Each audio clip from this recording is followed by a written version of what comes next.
Chat. So as you know, I host NCAA 25 tourneys, and I've been told to do power rankings. I've only done 3, fourth one's on the way, and so I'm doing my top 5 power rankings for these tourneys. So at number 5 we have Colin.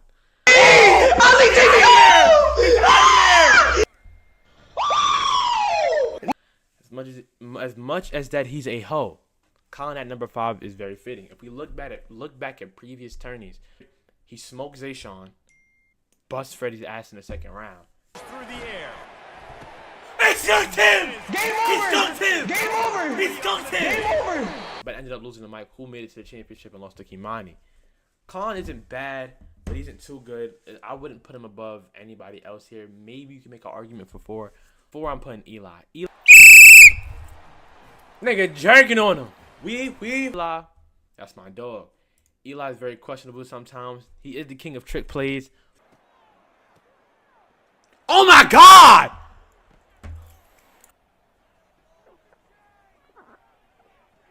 Oh my God.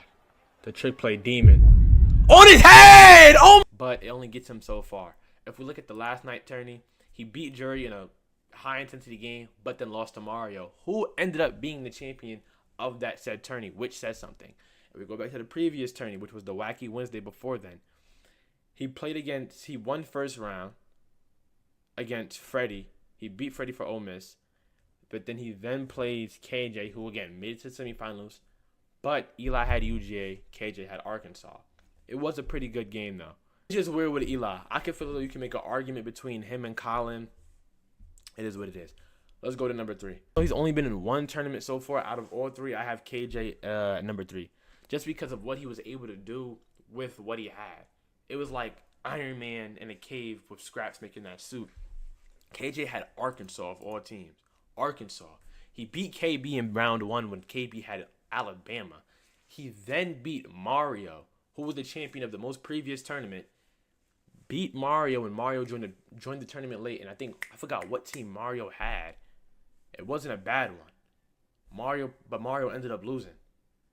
And then he beat Eli with Eli having UGA to go to the finals, but ended up unfortunately losing to Kimani.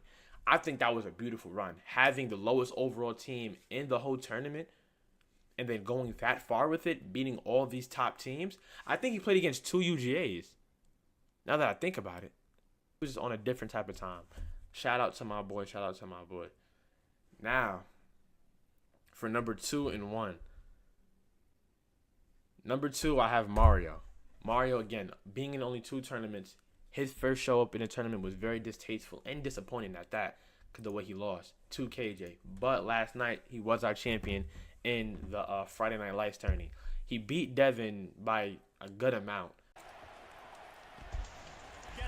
Oh my God, bullshit, bro!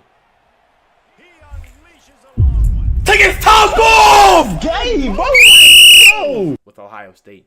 Then against Kimani, the champion of our past 2 tourneys, our back-to-back champion, in a high-intense game, won by, I think it was by 10 points, but really, Kimani was on the goal line with like 7 seconds left. He threw a pick. On 4th down where he could have got a field goal. It was like such a great tourney. Even though Kimani says he was lagging, I do believe him, but he still chose to play that game knowing his disadvantage. He had enough confidence. He had enough confidence in himself knowing that disadvantage, assuming he was going to win. And he ended up taking that loss, which is all props to Mario, beating the back-to-back champion. Because if you look at every game Kimani's played, it's never been close. And now for number 1, we all probably knew who this was. My boy Kimani. Take his top off, Key! Back-to-back top! Oh my God! Dot! Kimani with the dot! Send that boy home! Mr. Back-to-back champion.